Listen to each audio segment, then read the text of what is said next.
حضرت یونس علیہ السلام شہر نواح میں پیغمبر بنا کر بھیجے گئے۔ آپ لوگوں کو ہدایت کرتے، نیکی کی طرف بلاتے، برے کاموں سے روکتے تھے۔ آپ قوم سمود کی طرف بھیجے گئے۔ اس قوم کے لوگ بتوں کی پوجا کرتے تھے۔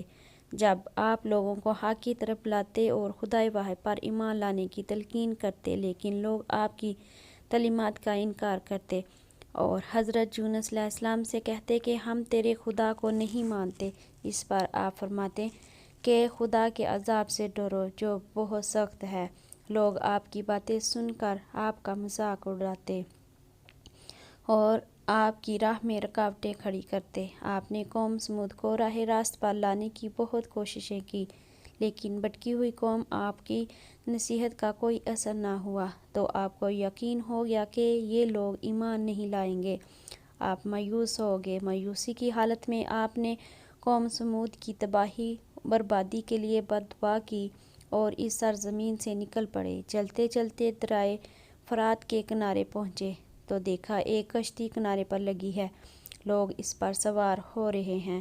ان کی دیکھا دیکھی آپ بھی اس پر سوار ہو گئے۔ جنہیں جانا تھا سب سوار ہو چکے، کشتی لوگوں سے بھر چکی۔ اس کے بعد کشتی اپنی منزل کی طرف روانہ ہوئی۔ سمندر پرسکون تھا، آسمان بھی صاف تھا، مسافر اطمینان سے بیٹھے ہوئے تھے۔ جب کشتی بیچ سمندر میں پہنچی تو دیکھا کہ آسمان پر بادل اڑ رہے ہیں، پھر ہوائیں چلنے لگیں، یہاں تک کہ ہوا طوفان کی شکل اختیار کر گئی۔ سمندر میں کشتی ڈگمگانے لگی، سمندر کی لہریں اوپر نیچے ہونے لگیں، بارشیں بھی شروع ہو گئیں۔ طوفان کے جھٹکوں اور پانی کے تپڑوں سے کشتی ڈوبنے کا اندیشہ پیدا ہو گیا۔ کشتی میں بیٹھے ہوئے مسافروں میں سے ایک نے کہا کہ معلوم ہوتا ہے کشتی میں کوئی ایسا شخص بھی سوار ہے جس سے کوئی بڑی غلطی سرزد ہو گئی ہے۔ جب تک ایسے شخص کو کشتی سے نہ نکالا جائے کشتی کا صحیح سلامت رہنا محال ہے۔ وہ شخص کون ہے یہ بتانا مشکل ہے جب تک وہ خود کو پیش نہ کرے۔ اس پر حضرت یونس علیہ السلام کھڑے ہو گئے اور کہا میں ہی ہوں جس سے بہت بڑی غلطی سرزد ہو گئی ہے، مجھے کشتی سے نکال دیا جائے تو آئی مصیبت ٹل سکتی ہے۔ تمام مسافر حضرت یونس علیہ السلام کا منہ تک رہے تھے جس نے خود ہی سب کے سامنے اپنی غلطی کا اظہار کیا۔ پھر سب نے ایک زبان ہو کر کہا یہ شخص تو فرشتہ صفت انسان معلوم ہوتا ہے، ہم کسی حال میں اسے کشتی سے نہیں نکال سکتے۔ مسافروں میں سے ایک نے تجویز پیش کی کہ قرعہ اندازی کی جائے، جس کا نام پر پرچی نکلے وہی سزا کا مستحق ہوگا، ہم اسے کشتی سے نکال دیں گے۔ چنانچہ قرعہ ڈالا گیا، پرچی حضرت یونس کا نام آ گیا۔ اس عمل سے لوگوں کو اطمینان نہیں ہوا، پھر قرعہ ڈالا گیا تو یونس کا ہی نام نکلا۔ اس طرح یہ عمل بار بار دہرایا گیا، ہر بار یہی ہوا۔ حضرت یونس علیہ السلام نے کہا کہ میں اپنے رب کا نافرمان ہوں، خدا کا حکم بھی یہی ہے، مجھے دریا میں ڈال دو، تمام مسافروں کی جان بچ جائے گی۔ حضرت یونس علیہ السلام نے کشتی کے مسافروں اور ملاح سے بار بار کہا کہ وہ کشتی سے چھلانگ لگانے کے لیے تیار ہے، اس لیے کہ میں نے اللہ کے حکم کا انتظار نہیں کیا۔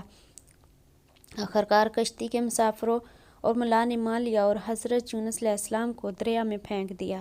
دریا میں ایک مچھلی حضرت یونس کی طرف بڑھی اور نگل گئی۔ اللہ نے مچھلی سے کہا یہ تیری خوراک نہیں ہے، یہ تیرے پیٹ میں میری امانت ہے جسے واپس کرنا ہے۔ چنانچہ آپ مچھلی کے پیٹ میں اندھیرے میں رہے، اللہ کا ذکر کرتے رہے اور معافی طلب کرتے رہے۔ آپ پکار رہے تھے اے اللہ تیرے سوا کوئی عبادت کے لائق نہیں، تو پاک ہے، بلا شبہ میں نے اپنے ہی نفس پر ظلم کیا، میں ظالموں میں سے ہوں۔ اللہ نے آپ کی پکار سن لی، آپ مچھلی کے پیٹ میں محفوظ رہے۔ مچھلی نے دریا کے کنارے پر اگل دیا۔ جب آپ مچھلی کے پیٹ سے باہر آئے تو بہت کمزور اور نڈال تھے۔ آپ نے کھلی فضا میں سانس لیا اور اللہ کا شکر ادا کیا۔ اللہ نے حضرت یونس سے فرمایا اگر تو مچھلی کے پیٹ میں میری پاکی بیان نہ کرتا تو نجات حاصل نہ کرتا۔ جس جگہ پر مچھلی نے آپ کو اگلا تھا وہاں کوئی درخت نہ تھا، کوئی سایہ نہ تھا، دھوپ ہی دھوپ تھی، گرمی بھی ناقابل برداشت تھی۔ اللہ کے حکم سے وہاں ایک بیلدار پودا اگ آیا، پودے کی بیل سے سایہ آ گیا، آپ سائے تلے بیٹھ گئے اور اللہ کا ذکر کرنے لگے۔ کہا جاتا ہے کہ آپ کے پاس ایک ہرن آتی تھی، وہ اپنا دودھ پلا جاتی تھی۔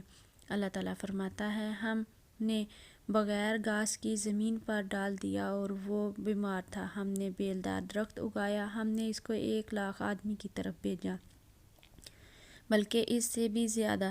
پھر وہ لوگ ان پر ایمان لائے۔ ملک نوا چھوڑ دینے کے بعد آپ کی قوم آپ کو بہت زیادہ یاد کرنے لگی۔ آپ نے نکل جانے کے بعد پچھتانے لگی۔ لوگوں نے محسوس کیا کہ آپ نہیں تھے اور ہدایت کے لیے آئے تھے۔ لوگوں نے اللہ سے معافی طلب کی اور وہ حضرت یونس علیہ السلام کی آمد کا انتظار کرنے لگے۔